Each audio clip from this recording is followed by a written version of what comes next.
অভয়া আন্দোলনে ফান্ড নিয়ে প্রশ্ন উঠেছিল আগে, এবার গণকনভেনশন করে সেই ফান্ডেরই হিসেব দেবে জুনিয়র ডাক্তারেরা।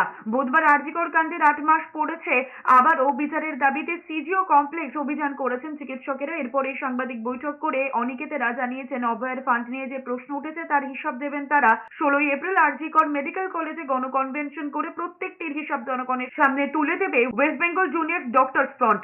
এরপরই হুঁশিয়ারি দিয়ে তৃণমূলকে কয়লা, শিক্ষা দুর্নীতি, গরু পাচারের টাকা হিসাব তৈরি রাখতে বলেছেন অনিকেতেরা। টাকা পয়সা নিয়ে সমস্যা, প্রত্যেকটা পাই পয়সার হিসাব West Bengal junior doctors front দেবে। কবে দেবে? 16ই এপ্রিল আরজিকর মেডিকেল কলেজে কনভেনশনের ডাক দিচ্ছি। এই কনভেনশনের মাধ্যমে পাই পয়সার হিসাব West Bengal junior doctors front সাধারণ মানুষের কাছে রাখবে।